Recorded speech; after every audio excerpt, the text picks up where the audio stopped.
کہ میں اپنی آنکھوں سے چہرے مصطفیٰ کی زیارت کیسے کروں؟ جس طرح یعنی سورج کو آپ دیکھ نہیں سکتے تو شان مصطفیٰ کو بہت بلند ہے، اور میں گزارش کیسے کروں؟ وہ اندر اندر ابھی سوچ ہی رہا ہوتا ہے۔ اللہ کے رسول فرماتے ہیں بھئی آنے والے تیرا یہ مسئلہ ہے، مسئلہ بھی میں بتا رہا ہوں، اس کا حل بھی میں نے بتا رہا ہوں۔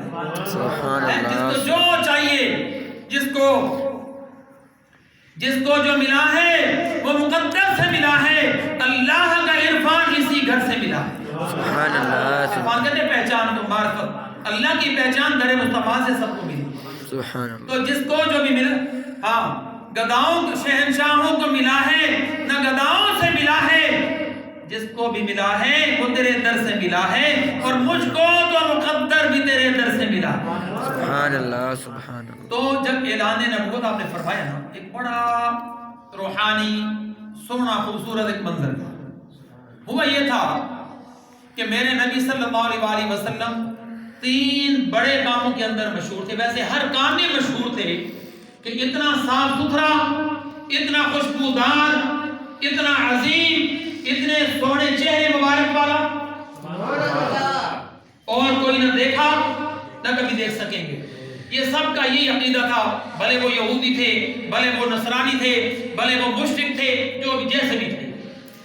اچھا ہوا یہ ہے کہ کسی نے اگر کوئی امانت رکھوانی ہوتی نا، وہ امانت رکھواتے سرداروں کے پاس، تو جب ہفتے کے بعد آتے، 2 دن کے بعد آتے، بندہ بھی غائب، امانت بھی جائے، وہ خوار ہو جاتے، پریشان ہو جاتے۔ تو سارے مل کر بیٹھ کر سوچنے لگے کہ کیوں ایسا نہ کریں، ہم ایسا کیوں نہ کریں کہ آج تک جتنی امانتیں جہاں رکھوائیں، نہ امانت جس کو دی اس بندے کا پتہ چلا، وہ ملتا ہی نہیں، مڑ کے دروازے بجا کے وہ ملتا نہیں، اور امانت بھی گم، بڑے بڑے نقصان ہم نے کیے۔ ہم کیوں ایسا نہ کریں کہ میلاد والے آقا کی بارگاہ میں رکھیں، سبحان اللہ، سبحان اللہ۔ امانت رکھیں تو رسول پاک کے پاس رکھیں۔ تو رسول پاک کے پاس امانت رکھ کے جاتے تو یہاں لوگوں کے بعد 2 دن کے بعد غائب، یہاں 5 سال کے بعد بھی آتے تھے، ایز اٹ از، صاف ستھری امانت بھی ملتی اور اللہ کے رسول انعام بھی عطا فرماتے۔ ایسا تو کر سکتا ہے؟ یہ امانت دار مشہور تھے۔ جو بندہ امین ہوتا ہے نا، وہی کسی عہدے پر ہو سکتا ہے، ہر بندہ نہیں ہو سکتا۔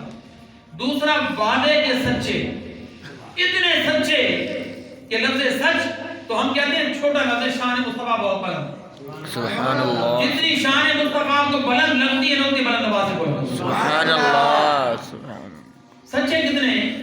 ایک شخص سر کے اوپر کافی سارا گھاس کا وزن اٹھا کے ہر روز گزرتا تھا، رسول پاک اس کو دیکھتے تھے، کبھی اس کا سامان خود چھوڑ آتے، کبھی فرماتے تو میں کسی غلام کو بھیج دوں چھوڑ آئے گا۔ یہ معاملہ چل رہا تھا، اور تھا وہ کون؟ سخت ترین دشمن یہودی۔ ایک دن اس نے نا یہ گھاس اٹھائے دوپہر کو 1:30-2 بجے کے، سخت گرمی کا ٹائم، زور سے کچھ پہلے یا کچھ بعد، شدید گرمی، سورج اوپر، جون کا مہینہ۔ اس نے کہا کہ اے محمد صلی اللہ علیہ وسلم، آپ سے مجھے بڑی ضروری بات کرنی ہے، تھوڑا سا وقت عطا فرما دیں۔ تو اس نے بات شروع کی۔ رسول پاک نے فرمایا کہ تیرے اوپر وزن، اس کو نیچے اتار، آرام سے بیٹھ جاتے ہیں سائے میں کسی مقام پر، جہاں کھڑے تھے وہ دھوپ تھی بڑی، تو آرام سے بیٹھ کے تو ایک بات نہیں جتنی مرضی بتاتا جا، محمد سنتا جائے۔ یہودی دشمن۔ تو اس نے کہا کہ میرے جانور بھوکے ہیں بہت، حالت ان کی خراب ہو جائے گی، ان کو میں نے پانی بھی پلانا ہے، چارہ بھی ڈالنا ہے، تو بس آپ مجھے اتنی مہلت دیں، میں یہ گھر رکھاؤں اور اپنی بیوی بچوں کو طریقہ سمجھاؤں کہ کس کو کیا ڈالنا ہے، کس کو کیا ڈالنا ہے، چارے مختلف ہوتے ہیں۔ تو میں ابھی آیا، آپ نے فرمایا وعدہ؟ جی وعدہ، آ رہا ہوں میں۔ وہ چلا گیا، وہ گھر جا کے اس نے بیوی کو سمجھایا، بیوی نے ٹھنڈا شربت جو پلایا نا، تو ستو وغیرہ اس کو آگے نہیں، وہ بھول گیا، اس کو آنکھ لگ کے سو گیا۔ رات ہوئی، خیال آیا، کہنے لگا آدھی رات وہ گرام فرما رہے ہیں، چلو کل بھی بھول گیا۔ 1 2 3 3 days، 3 دن گزر گئے کامل۔ تیسرے دن دوبارہ اس مقام سے گزرا تو خدا کی قسم تمہارے نبی بھوکے وہیں کھڑے ہوئے۔ سبحان اللہ، اس کو کہتے ہیں سچا، سچ سکھانے والا، صدیق اکبر کو سچا کرنے والا۔ سبحان اللہ۔ تو اس نے کہا حضور معافی، میں تو بھول گیا تھا۔ آپ نبیوں کے رسول ہیں، بڑے بڑے نبیوں کے آپ سردار ہیں، اللہ کے مقرب ہیں، اور میرے کہنے پر اتنی تکلیف برداشت فرمائی. فرمایا تو اگر 1 سال بھی نہ تھا محمد ہی ہوتا. سبحان اللہ. ہے نا مزے کی بات. سبحان اللہ. یہ ہے میرے تمہارے نبی کی صداقت کا معاملہ، وعدے کی پابندی، یہ وعدے کا تھا. سچائی، میرے نبی علیہ السلام کی شہزادیاں تھیں اس وقت ابھی اسلام کا معاملہ اس طرح عام اعلان نہیں ہوا تھا. ابو جہل کے گھر میں، مطلب ان کی بہو بنی، تو جب اسلام کی دعوت دی نا میرے نبی علیہ السلام نے ذوالفقار صاحب، تو ابو جہل نے غصے میں آ کر بدبختی کا مظاہرہ پتہ کیا کیا؟ اپنے بیٹوں کو کہتا ہے محمد کی بیٹی کو طلاق دے دو. اللہ، اور اس نے ایسا کر دیا. گھر اجڑ گیا. تو عرش پہ بیٹھا ہوا دیکھ رہا تھا. اے رسول، جو آپ کے ساتھ زیادتی کرے گا بدلہ میں خود رب لوں گا. سبحان اللہ. سبحان اللہ. میرے نبی علیہ السلام رنجیدہ خاطر ہوئے، 2 شہزادیاں تھیں. تو آپ نے اس کے بارے میں ایک بات فرمائی تھی کہ جو ایسا ظلم کرتا ہے نا اس کو پھر کتے ہی پھاڑتے ہیں، شیر اس پہ حملہ ہوتے ہیں. بس یہ بات ابو جہل تک پہنچی، اس کو تو پسینہ چھوٹ گیا، کبھی لگ گئی، پریشان ہو گیا. سب نے کہا کیا ہوا؟ یہ ہوا. کہنے لگے انہوں نے تو محاورتاً بات کی ہے، ایسا تھوڑی ہے کہ وہ کہیں گے تو ہو جائے گا. ابو جہل کہتے ہیں کہ میں نے کلمہ نہیں پڑھا، لیکن میں نے ان کو دیکھا ہے، پتھر کو اشارہ فرماتے وہ چل پڑتا ہے. درختوں کے پاس سے گزرتے ہیں، صلاۃ و سلام کے گجرے میں نے سنے ہیں. اشارہ کرتے ہیں، سورج کو پلٹ آتا ہے واپس، چاند کو اشارہ کرتے ہیں، 2 ٹکڑے کر کے رکھ دیتے ہیں. تو جو رسول کی زبان سے نکل جاتا ہے وہ کیا کہتا ہے؟ میں ڈر رہا ہوں، مجھے بچانے کی کوئی سبیل، کوئی رستہ بتاؤ. ساری گھبرا گئے. پھر لوگوں نے دیکھا بہت جلد کتے ہی پڑ گئے. جیسے رسول نے فرمایا وہ ویسے ہی ہو گیا، ذلیل ہو گیا، برباد ہو گیا. آگے چل کے یہ سلسلہ پھر 11-12 سال تک ان کافروں نے میرے نبی علیہ السلام کو اذیت دینے کی پلان کی.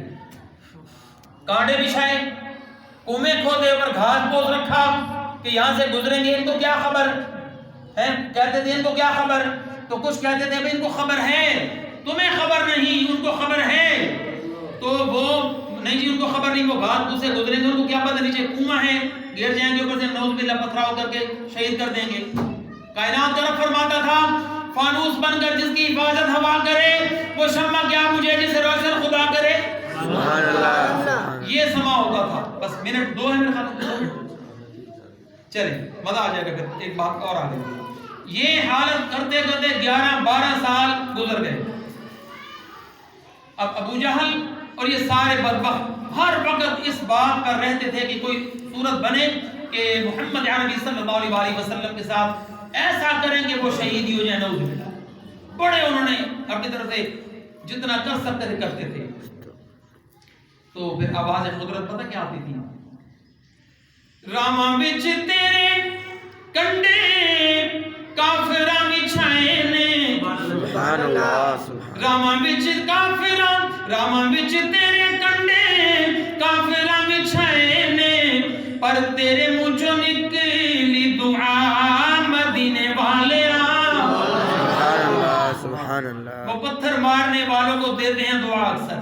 سبحان اللہ. مثال ایسی کوئی لاؤ بے شرافت ہو تو ایسی ہو. تو 12 سال تک میرے رسول صلی اللہ علیہ وسلم دین خدا کا، دین مصطفیٰ کا دفاع کرنے میں آپ کے بدن پر کوئی ایسا حصہ نہیں بچا ہوا تھا جہاں آپ کو اذیت نہ پہنچی ہو. کہیں پتھر، کہیں تلوار کا، کہیں نیزے کا، مختلف طریقوں سے. تو جب 12 سال گزر گئے تو آپ رنجیدہ خاطر بڑے تھے. اور روتے کیوں تھے؟ اس لیے نہیں کہ مجھے مارا جا رہا ہے، وہ فرماتے اس لیے روتے تھے، بخاری شریف کے اندر موجود ہے تمام احادیث کی کتب میں، اس لیے روتے تھے کہ یہ جاہل مجھے پہچان نہیں رہے، اور جو مجھے نہیں پہچانتا اس کا بیڑا غرق ہو جاتا، وہ سیدھا دوزخ میں چلا جاتا ہے. ہمیں دوزخ سے بچانے کی فکر میں وہ روتے رہے. تو آپ صلی اللہ علیہ وسلم کے ساتھ جب 12 سال اس طرح کے سخت گزر گئے نا، 10 11 12 سال، تو کائنات کے رب نے فرمایا کہ اے رسول صلی اللہ علیہ وسلم، آپ نے دیکھا نا مکے کا ماحول، اے رسول آپ نے مکے کا ماحول دیکھا ہے نا، جب کوئی پریشان ہوتا ہے نا تو وہ ہجرت کر جاتا ہے. مکہ سے مدینہ باغ، مدینہ سے دمام، دوام سے ریاض سے جدہ، مختلف مقامات میں، کوئی شام، کوئی فلسطین، کوئی کہیں. تو سفر پتہ کیوں کرتا ہے رسول؟ پتہ کیوں کرتا ہے؟ اس طرح گفتگو فرما رہے تھے جس طرح کوئی اپنے بہت پیارے کو سمجھا رہا ہو، بس چند سیکنڈ. تو فرمایا وہ اس لیے جاتے ہیں اے رسول، وہ اس لیے جاتے ہیں کہ جب سفر بندہ کرتا ہے نا تو پچھلی باتیں بھول جاتے ہیں، ہم ختم ہو جاتے ہیں. لیکن ہم آپ کو، اللہ فرماتا ہے ہم آپ کو ایسا سفر کروانا چاہتے ہیں جس کی 1.25 لاکھ پیغمبر تمنا کرتے رہے، وہ ان کے اندر تابع نظارہ نہیں تھا. ہم نے اعلان فرمایا محمد کے علاوہ ہمیں کوئی دیکھ نہیں سکتا. سبحان اللہ. آپ کو بلائیں گے، ایسی معراج کروائیں گے، سارے غم ختم ہو جائیں گے. جب اللہ رسول ملے ایک ہی بات تھی، بہت ساری باتوں میں ایک ہی بات تھی، یا اللہ میری امت، میری امت، میری امت. اللہ نے فرمایا تو مانگتے جنم دیتے جائیں.